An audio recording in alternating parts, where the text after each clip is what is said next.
Hello विद्यार्थी मित्रांनो, परत एकदा तुमचं पारख स्टडी प्लॅटफॉर्मवरती स्वागत आहे. मित्रांनो, आपण 22 फेब्रुवारी 2026 म्हणजे आजच्याच दिवशी जी आपली स्कॉलरशिपची परीक्षा झालेली आहे, त्याचं पेपर डिस्कशन घेतोय. तर मित्रांनो, माझ्याकडे सेट सी आहे. मागच्या व्हिडिओमध्ये आपण भाषा विषयाबद्दल डिस्कस केलंय. या व्हिडिओमध्ये आपण बुद्धिमत्ता चाचणी म्हणजेच काय आपला इंटेलिजन्सचा सेक्शन डिस्कस करूयात. मित्रांनो, माझ्याकडे सी सेक्शन आहे. पण आपण काय करू, प्रत्येकाने आपली प्रश्नपत्रिका समोर ठेवा. मी इथं प्रत्येक क्वेश्चनचे आन्सर सांगतोय. तुम्ही ते तुमच्या क्वेश्चन पेपरमध्ये नोट डाउन करा आणि नंतर तुमची आन्सर शीट जी OMR शीट तुम्हाला भेटलेली आहे त्यानुसार तुमचे आन्सर्स चेक करा आणि तुमचे आन्सर्स कमेंट सेक्शनमध्ये आम्हाला सांगा. ते विसरू नका. ठीक आहे, चला मग आपण चालू करूयात वन बाय वन. ठीक आहे. चला आजचा पहिला प्रश्न. ठीक आहे, खालील आकृतीत प्रश्नचिन्हाच्या जागी कोणती संख्या येईल? ठीक आहे, आता याची तुम्ही व्यवस्थित बघितलं असेल तर बघा, समोरासमोरच्या संख्या जसं की 24 × 6 144, 16 × 9 144, 18 × 8 144.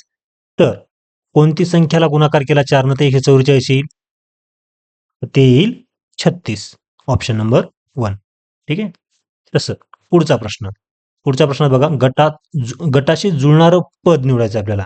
हळद, कांदा, बटाटा.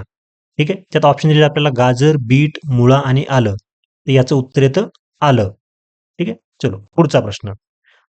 पुढचा प्रश्न कोणता? 28 आणि 29. त्यासाठी सूचना काय आहे? तंतोतंत जुळणारी आकृती शोधायची आपल्याला. तंतोतंत ॲज इट इज, काहीच डिफरन्स नसला पाहिजे. ठीक आहे. 28 नंबरच्या जी बघा, त्याचं येतं ऑप्शन नंबर 2. ठीक आहे. आणि 29 नंबरच्याचं लक्ष देऊन बघा, त्याचं येतं 4. ठीक. चलो पुढचा प्रश्न. 30 आणि 31 साठी. ठीक आहे. त्यात काय दिलेलं आहे बघा, एक तर त्यांनी संख्यांचा एक विशिष्ट गट दिला आहे. त्या गटाचं ते संबंध लक्षात घेऊन आपल्याला त्याचं पुढचं पद काय येईल ते शोधायचं आहे. ठीक आहे. यात तुम्ही लक्षपूर्वक बघा, या तिन्ही संख्या 1064 असेल, 1328 असेल किंवा 1972 असेल. या तिन्ही संख्याला 4 न भाग जातो. ठीक आहे. बघा आता पर्यायामध्ये असा कोणता ऑप्शन आहे ज्याला 4 न भाग जातो, तर ते आहे ऑप्शन नंबर 4. म्हणजे इथं आपली 4ची कसोटी बसते. ठीक आहे. जरा पुढचा प्रश्न 31 नंबरचा. ठीक आहे. बघा आता काय दिले पुढचा प्रश्न, 24 × 16 दिले आणि 20. 24 आणि 20 मधला फरक किती? 4. इथे त्यांनी दिला 4चा वर्ग दिलाय कंसात. ठीक आहे. पुढचं बघा, 26 कंसात दिलं 25 आणि पुढे संख्या दिली 21. 26 आणि 21 मध्ये डिफरन्स कितीचा आहे? 5चा. त्यांनी तर काय केलं, 5चा वर्ग दिला 25. ठीक आहे. पुढे बघा, 29 कंसात दिलं 9 आणि त्याच्यानंतर दिलं 27. 17. 29 आणि 17 मध्ये फरक किती? 12. 12 म्हणजे किती? 2 आणि 1. त्याचा वर्ग, सॉरी, या दोघांची बेरीज किती येते? 3. 3चा वर्ग किती? 9. त्याचप्रमाणे बघा आता इथं बघा, 2 ऑप्शन आहेत आपले. 2 नंबरचा एक ऑप्शन आणि 4 नंबरचा एक ऑप्शन. बघा तिथे दिले 27 कंसात दिलं 49 आणि त्याच्या समोर दिलं 11. 27 आणि 11चा डिफरन्स किती येतो? 16. 16 तसंच 1 आणि 6 या दोघांची बेरीज येते 7. 7चा वर्ग 49. ठीक आहे. तसंच 4 नंबरचा ऑप्शन बघा, 23 कंसात दिलं 64 आणि समोर दिलं 15. 23 आणि 15 मधला फरक किती? 8. 8चा वर्ग किती? 64. म्हणजे तुम्ही इथं 2 नंबरचा ऑप्शन केला असेल किंवा 4 नंबरचा ऑप्शन केला असेल तरी तुम्हाला मार्क भेटतील. ठीक आहे. चलो पुढचा प्रश्न बघा. बघा आता ते आहे आपला सांकेतिक भाषेवर. ठीक आहे. सांकेतिक भाषेत काय, GOAT या शब्दाला लिहितात SKYF. बघा एकदम वर बघा, आपल्याला ABCD दिलेली त्यांनी. जी बघा किती स्टार्टिंग पासून 7 नंबरला आहे, तर शेवटून 7 नंबरला काय? येस आहे. तसंच ओ किती नंबरला आहे बघा? ओ आहे 15 नंबरला. तर शेवटून 15 नंबरला काय येतं? के. ठीक आहे. तसं स्टार्टिंगचा नंबर आहे बघा ए. ठीक आहे. इकडे दिलं त्यांनी शेवटचं अक्षर वाय आणि इकडे आहे टी, शेवटचं अक्षर. टी किती नंबरला आहे बघा? 20 नंबरला. ठीक आहे. तर शेवटून 20 नंबरला काय येतं? एफ. म्हणजे GOAT ला SKYF. इथं रिलेशन लागले का आपल्याला? म्हणजे जो नंबर सुरुवातीपासून आहे त्याच नंबरचं लेटर त्यांनी शेवटून घेतलेलं आहे. तसंच KING हा शब्द कसा लिहिता आपल्याला?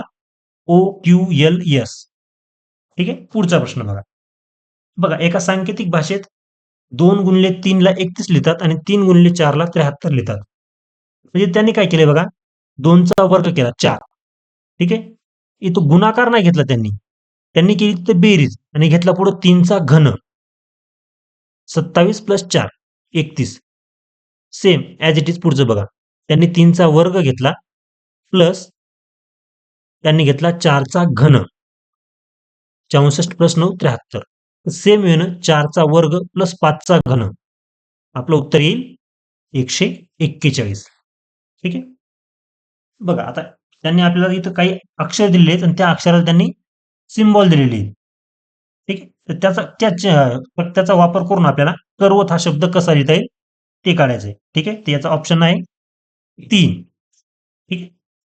आता 35 नंबरचा क्वेश्चन आपल्याला थोडासा काळजीपूर्वक वाचावा लागतो. ठीक आहे. त्यांनी कवी या शब्दाचा विरुद्ध लिंगी विचारलेला आहे. इथं तुम्हाला विरुद्धार्थी शब्द पाठ असले पाहिजे. कवीचा विरुद्धार्थी शब्द काय येतो? कवयित्री. ठीक आहे. त्याचा ऑप्शन येईल बघा 1.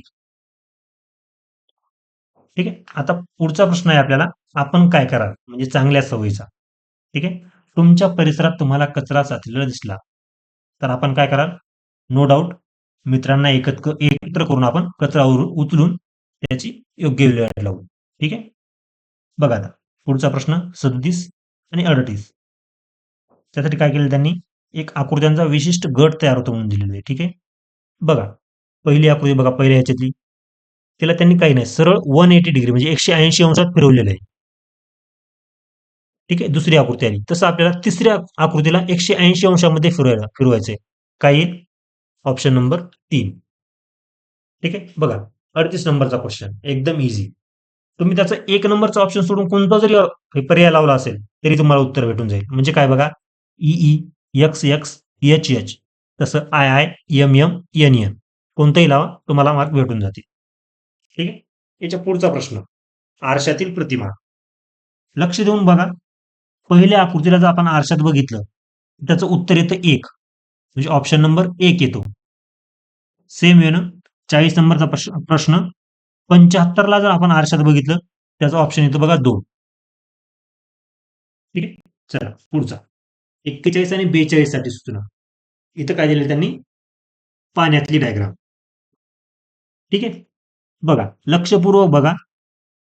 41 नंबरची डायग्राम जर आपण पाण्यात बघितली असता ती आपल्याला ॲज इट इज 1 नंबरच्या डायग्राम सारखी दिसेल. ठीक आहे.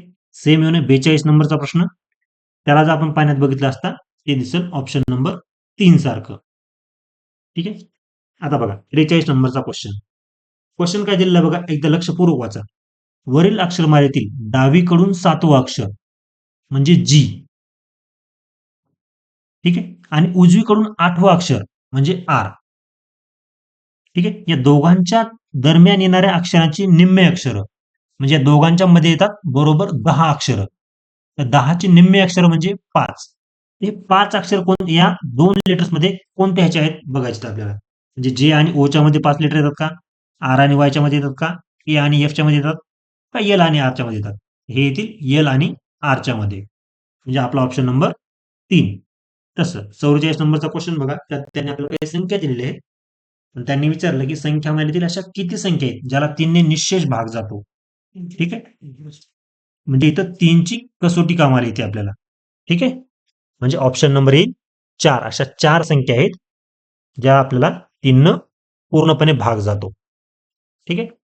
चला पुढं बघा 45 नंबरचा क्वेश्चन काय दिलेला आहे त्यांनी? या एकूण शब्दात जोड अक्षर किती आहेत? तर याचं आन्सर येतं 2 नंबरचं ऑप्शन 6. ठीक आहे. चलो 46 नंबरचा क्वेश्चन. आपल्याला हे शब्द अनुक्रमाने लावायचे म्हणजे आपण जसं एबीसीडी इंग्रजी शब्द आपण कसे लावतो अल्फाबेटिकल ऑर्डरनं तसे वर्णक्रमाने लावायचे. त्याचा ऑप्शन येतं आणि त्यांनी काय सांगितले की मध्यभागी कोणता शब्द येईल? त्याचं आन्सर येतं 1 नंबरचा ऑप्शन फौज. ठीक आहे. बघा 47 नंबरचा क्वेश्चन काय की गटात न बसणारं पद ओळखायचं आपल्याला. ठीक आहे. बघा 144, 576, 324 आणि 484. ही 484 जर सोडलं त्या तिन्ही संख्याला म्हणजे ऑप्शन नंबर 1, 2 आणि 3ला 9 न भाग जातो. पण 484ला जात नाही म्हणून आपला ऑप्शन नंबर येईल 4. तसंच 48 नंबरचा क्वेश्चन 57, 25, 91 आणि 45 या सर्व संख्यांची बेरीज केली. ठीक आहे. पहिल्याची बेरीज येते 12, दुसऱ्याची ती 10, तिसऱ्याची येते 10, चौथ्याची येते 9. म्हणजे सर्व संख्यांची बेरीज ही समसंख्या येते, पण ऑप्शन नंबर 4 ची येते विषम संख्या.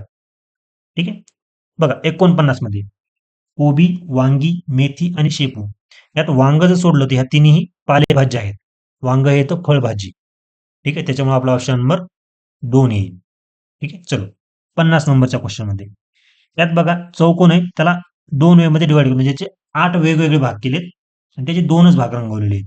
बाकीच्या आकृत्यांकडे लक्षपूर्वक बघा. त्या आकृत्यांचे जितके भाग केलेले आहेत का तितके त्याच्या अर्धे रंगवलेले आहेत आणि अर्धे रिकामे आहेत. म्हणजे हाफ बोल्ड केलेले आहेत आणि हाफ रिकामे आहेत. त्याचा ऑप्शन येईल 1. ठीक आहे. मित्रांनो, हा झाला आपला पार्ट नंबर 1. पुढील जे क्वेश्चन्स आहेत आपण दुसरा व्हिडिओ तयार करू जो असेल आपला पार्ट नंबर 2. त्यामध्ये आपण राहिलेले क्वेश्चन डिस्कस करूयात. मित्रांनो, प्रत्येकाने आपले हे आन्सर्स मार्कआउट करायचंय आणि या 25 पैकी आपल्याला किती मार्क्स पडायला लागले ते नक्कीच कमेंट सेक्शनमध्ये सांगायला विसरू नका. व्हिडिओ जर आवडला असेल तर व्हिडिओला लाईक करायचंय. तसंच पुढचा व्हिडिओ येणार आहे त्यामुळे आतापर्यंत जर चॅनलला सबस्क्राईब केलं नसेल तर नक्कीच चॅनलला सबस्क्राईब करा. अशा नवनवीन व्हिडिओचा एकच प्लॅटफॉर्म म्हणजे पारख स्टडी प्लॅटफॉर्म. इथे होईल तुमची खरी पारख.